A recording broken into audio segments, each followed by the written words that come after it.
पिछले वीडियो में मैंने आपको बताया था कि समांतर श्रेणी में दो पदों के बीच के अंतर यानी कि पदांतर और उनमें n वां पद कैसे ज्ञात किया जाता है। और इस वीडियो में मैं आप सभी को बताने वाला हूं कि n पदों का योग क्या होगा।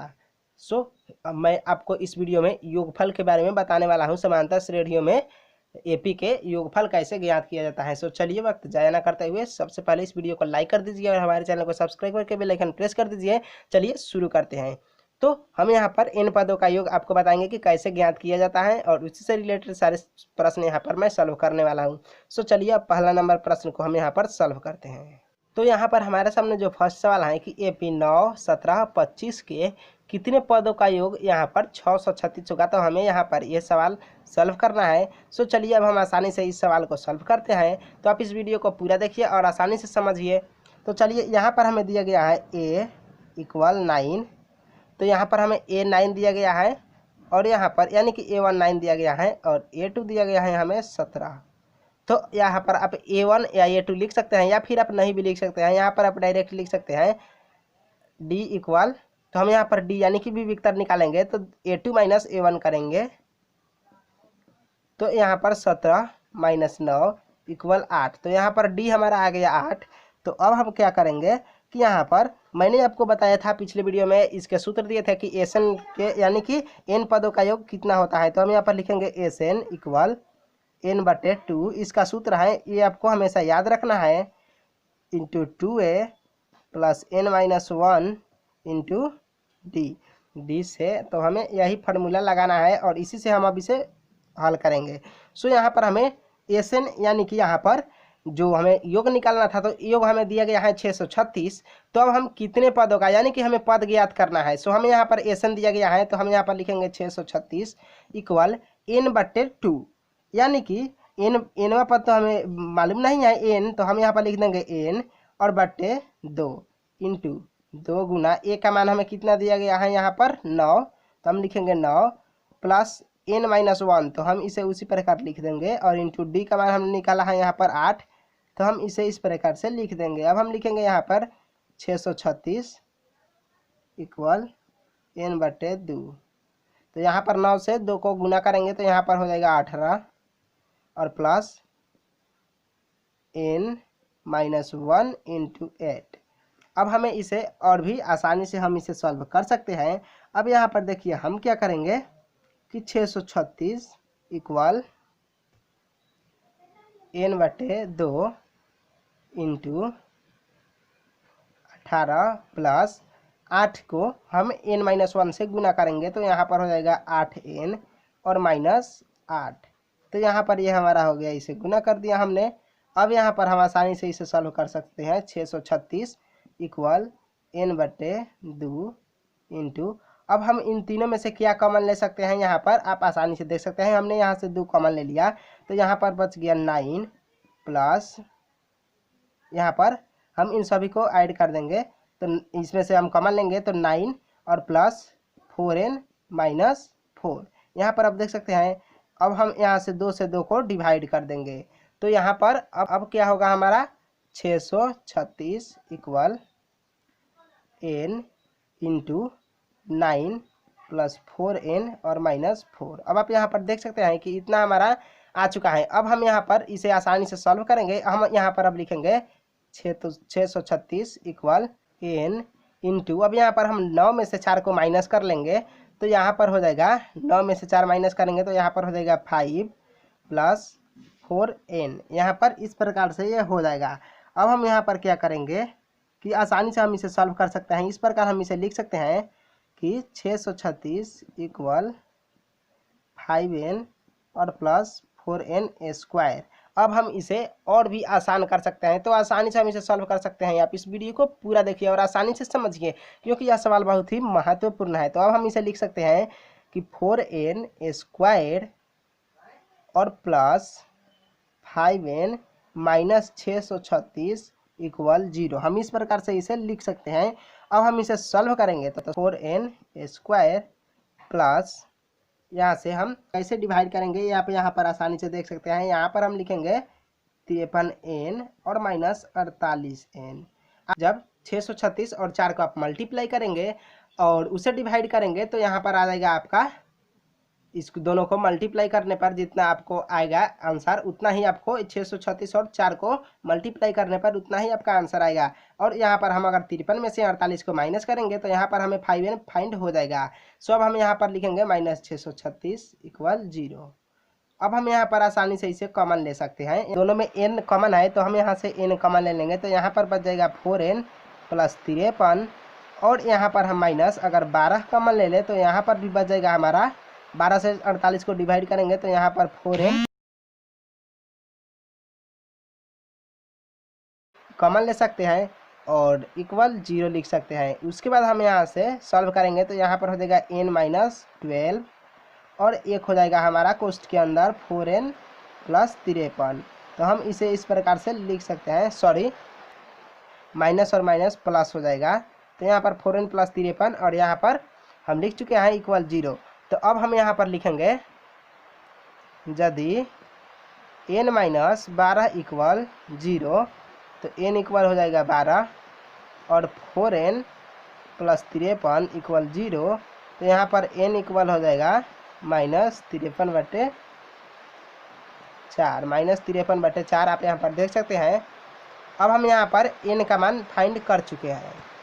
तो अब आप यहाँ पर लिखेंगे कि n बराबर -53/4 ये असंभव है। आप यहाँ पर लिख सकते हैं कि असंभव है माइनस में। तो आप यहाँ पर लिखेंगे इसलिए n बराबर 12 पदों का योग 636 होगा। आप इस प्रकार से लिख सकते हैं। सो आशा करता हूँ आपको यह पूरा समझ में आ चुका होगा कि कैसे इसे सॉल्व करना है। तो अगर वीडियो पसंद आया है तो प्लीज़ लाइक कीजिए, हमारे चैनल को सब्सक्राइब करके बेल आइकन प्रेस कर दीजिए। चलिए अगले सवाल को हम सॉल्व करते हैं और इस वीडियो पे आप बने रहिए, वीडियो को पूरा देखिए और अगर पसंद आता है तो लाइक करना मत भूलिएगा। अब यहाँ पर सेकेंड नंबर सवाल भी आपके सामने है। यहाँ पर हमें 0 से 50 के बीच विषम संख्याओं का योग हमें ज्ञात करना है।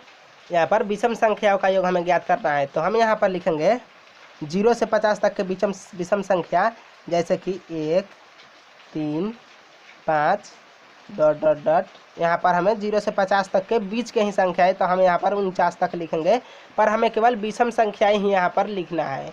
सो आप यहाँ पर विषम संख्याएं ही केवल लिखेंगे। अब इसके बाद हम यहाँ पर क्या करेंगे कि हम यहाँ पर लिखेंगे पदों की संख्या बराबर n। तो Tn बराबर 49। यहाँ पर हमें 49 तक दिया गया है।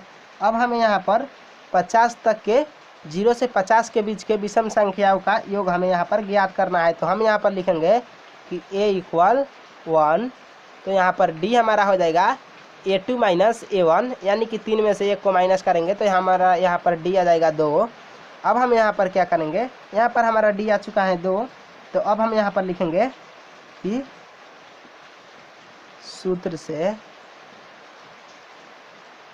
Tn बराबर a + n - 1 × d। अब आप यहाँ पर देखिए Tn हमें यहाँ पर कितना दिया गया है 49 इक्वल a का मान हमें दिया गया है 1 प्लस n का मान हमें पता नहीं है तो हम यहाँ पर लिख देंगे n - 1 × d का मान हमारा यहाँ पर फाइंड हुआ है 2, तो हम यहाँ पर लिख देंगे 2। अब हम यहाँ पर लिखेंगे 49 और इसे को हम इधर माइनस कर देंगे इक्वल 2n - 2। हम यहाँ से n - 1 में 2 को मल्टीप्लाई कर देंगे तो यहाँ पर हमारा इतना आ जाएगा। अब हम यहाँ पर लिखेंगे 49 में से 1 को माइनस करेंगे तो आ जाएगा 48 इक्वल 2n - 2। अब हम इसे इस प्रकार से भी लिख सकते हैं कि 2n - 2 इक्वल 48। तो यहाँ पर हमारा हो जाएगा 2n इक्वल 48 + 2। इधर माइनस में है 2 तो हम इधर ले जाएंगे इक्वल के बराबर के राइट साइड में, तो ये हो जाएगा +2। तो यहाँ पर हमारा n इक्वल हो जाएगा 50/2। तो हम 2 से अगर 50 को डिवाइड करें तो यहाँ पर हमारा आ जाएगा 25, यानी कि हमारा यहाँ पर n का मान आया है 25। तो यहाँ पर हमें योग ज्ञात करना है। यहाँ पर हमने n का मान फाइंड कर लिया है तो हम यहाँ पर लिख देंगे n इक्वल 25। तो अब हम यहाँ पर Sn का मान हमें ज्ञात करना है तो हम यहाँ पर लिखेंगे Sn equal n/2 × 2a plus n-1 into D.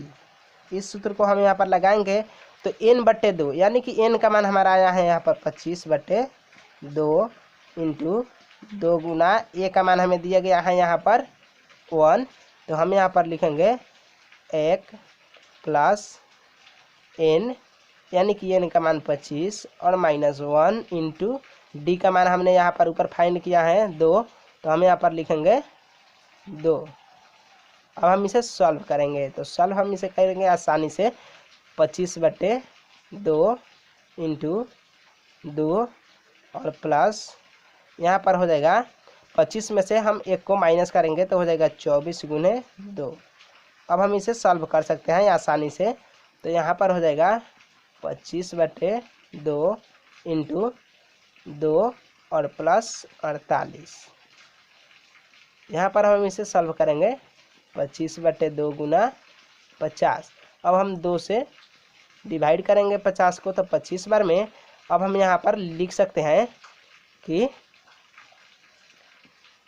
25 गुना 25। आप यहाँ पर देख सकते हैं कि 25 इंटू 25 हमारा बचा है, तो हम यहाँ पर लिखेंगे 25 गुना 25, तो ये हो जाएगा इक्वल 625। सॉरी, अब हम यहाँ पर सभी जगह एसएन लिख सकते हैं। आप यहाँ पर देख सकते हैं कि एसएन का मान हमारा यहाँ पर 625 फाइंड हुआ है, तो यही हमारा राइट आंसर है। तो ये हमारा राइट आंसर है। आप इसे आसानी से समझ लिए हैं। मैं आशा करता हूँ आपको यह वीडियो भी पूरा समझ में आया होगा और यह प्रश्न आप आसानी से समझ चुके हैं। सो आप इस प्रश्न को अपने कॉपी में नोट कर लीजिए। चलिए अब अगले प्रश्न को सॉल्व करते हैं। अब यहाँ पर आपके सामने तीसरा प्रश्न है कि 8 के प्रथम 15 गुणजों का योगफल ज्ञात करना है। सो 8 के पहले प्रथम गुणज हम यहाँ पर लिखेंगे 8 के यानी कि पहाड़े का सभी अंकों को बनता 15 तक के गुणजों का योग हमें ज्ञात करना है। तो हम यहाँ पर लिखेंगे 8, 8 दूने 16, 8 त्रिके 24, 8 चौके 32 और डट डट डट हम यहाँ पर करते जाएंगे और यहाँ पर हम लिख देंगे 15 पदों का योग। हमें यहाँ पर 15 पदों का योग, इसके 15 पदों का योगफल हमें ज्ञात करना है। तो हम यहाँ पर लिख देंगे 15 पदों का योग। अब हम यहाँ पर लिखेंगे a = 8, तो यहाँ पर आ जाएगा d = 16 में से 8 को माइनस करेंगे तो 8। अब यहाँ पर हमारा प्रथम पद और पदांतर यहाँ पर निकल चुका है और यहाँ पर n इक्वल दिया गया है 15, तो हमें यहाँ पर SN ज्ञात करना है। सो हम यहाँ पर लिखेंगे SN इक्वल वाट, यानी कि S का 15वां पद हमें ज्ञात करना है। तो हम यहाँ पर लिखेंगे, चलिए अब आप यहाँ पर देखिए, हम यहाँ पर लिखेंगे SN = n/2 into 2a plus n-1 into D. यहाँ पर आप SN के जगह पर S15 भी, यानी कि इसे आप इस प्रकार से लिख सकते हैं S15। आप यहाँ पर इसे S15 भी लिख सकते हैं, यानी कि S15वां पद हमें ज्ञात करना है। तो आप SN या फिर S15 भी लिख सकते हैं। तो हम यहाँ पर ये फार्मूला लगा दे हैं। अब इस फार्मूले से आपको इस सवाल को सॉल्व करना है।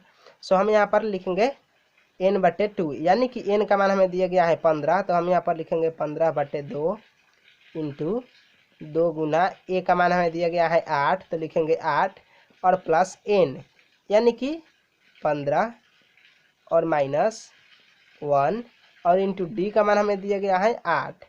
अब हम यहाँ पर इस सवाल को अच्छे से यहाँ पर लिख चुके हैं। अब हम यहाँ पर लिखेंगे 15/2 इंटू 16 प्लस 14 गुना 8।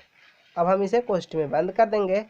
अब हम यहाँ पर इसे सॉल्व करेंगे तो यहाँ पर हो जाएगा 15/2 इंटू 16 प्लस 14 में 8 से गुना करेंगे तो यहाँ पर हमारा हो जाएगा 112 हमने लिख दिया। अब हम यहाँ पर इसे सॉल्व करेंगे तो यहाँ पर हो जाएगा 15/2 गुने 112 में 16 को हम ऐड करेंगे तो यहाँ पर हो जाएगा 128। अब हम 2 से 128 को डिवाइड करेंगे तो ये हो जाएगा 64 बार में डिवाइड। अब हम यहाँ पर करेंगे 15 गुने 64, तो 15 में 64 से गुना करेंगे तो यहाँ पर हमारा आ जाएगा S15 इक्वल, अब हम 15 में 64 से गुना करेंगे तो यहाँ पर हो जाएगा 960। तो ये हुआ हमारा राइट आंसर। तो इस सवाल को भी मैंने आसानी से सॉल्व कर दिया। तो मैं आशा करता हूँ आपको ये प्रश्न भी आसानी से समझ में आ गया होगा और कैसे इसे सॉल्व करना है ये भी आप आसानी से सीख चुके हैं। सो चलिए अब अगले प्रश्न को भी सॉल्व करते हैं। अब यहाँ पर चौथा नंबर सवाल है कि यदि एपी का प्रथम पद 2 और पदांतर यानी कि डी 5 दिया गया है तो हम यहाँ पर हमें प्रथम 15 पदों का योग ज्ञात करना है। सो हम यहाँ पर लिखेंगे ए इक्वल 2, डी इक्वल 5 और एन इक्वल 15। तो हमें क्या निकालना है यहाँ पर एस एन। तो एस एन बराबर वाट, एन पदों के योग वाला सूत्र लगाएंगे एस एन इक्वल एन बटे 2 into 2a plus N minus 1 into D. इसी सूत्र को हम लगाएंगे और इसे हल करेंगे। तो आप यहाँ पर देखते रहिए। एस एन इक्वल एन बटे 2 यानी कि एन का मान हमें कितना दिया गया है 15, आप यहाँ पर देख सकते हैं, और बटे 2 इंटू 2 गुना ए का मान दिया गया है 2 तो हम यहाँ पर लिखेंगे 2 और प्लस एन यानी कि 15 माइनस 1 इंटू डी का मान दिया गया है 5 तो हम यहाँ पर लिखेंगे 5। अब हम यहाँ पर इसे और भी आसानी से सॉल्व कर सकते हैं। 15 बटे 2 इंटू यहाँ पर हो जाएगा 4 और प्लस 15 में से 1 को माइनस करेंगे तो हो जाएगा 14 और गुना 5।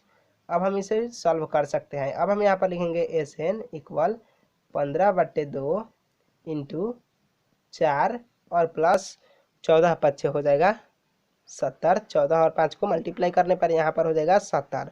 तो अब आप यहाँ पर देख सकते हैं कि एस एन इक्वल 15 बटे 2 गुना 70 और 4 को ऐड करेंगे तो ये हो जाएगा 74। अब हम यहाँ से 74 को 2 से मल्टीप्लाई यानी कि डिवाइड कर सकते हैं। तो हम यहाँ से 2 से डिवाइड करेंगे 74 को तो ये हो जाएगा यहाँ पर 37 बार में डिवाइड। अब हम यहाँ पर एस एन इक्वल 15 और 37 को मल्टीप्लाई करेंगे यानी कि गुना करेंगे। तो यहाँ पर हमें गुना करने पर फाइंड हो जाएगा एस एन इक्वल हमारा आ जाएगा यहाँ पर 555। तो यह है हमारा राइट आंसर 555। यहाँ पर हमें एस एन का मान यानी कि इसके 15 पदों का मान 15 पदों का योग 555 हमें फाइंड हुआ है। तो ये हमारा राइट आंसर है। सो आशा करता हूँ आपको यह प्रश्न भी आसानी से समझ में आ चुका होगा और मैं आशा करता हूँ कि आप इसे भी आसानी से सॉल्व कर सकते हैं। सो आप इस प्रश्न को भी अपने कॉपी में नोट कर लीजिए क्योंकि ये सारे प्रश्न महत्वपूर्ण है। तो चलिए अब आज के लिए बस इतना ही, फिर मिलेंगे अगले वीडियो में। अगले वीडियो में मैं आपको रैखिक समीकरण के बारे में बताऊंगा कि रैखिक समीकरण युग्म को कैसे सॉल्व किया जाता है।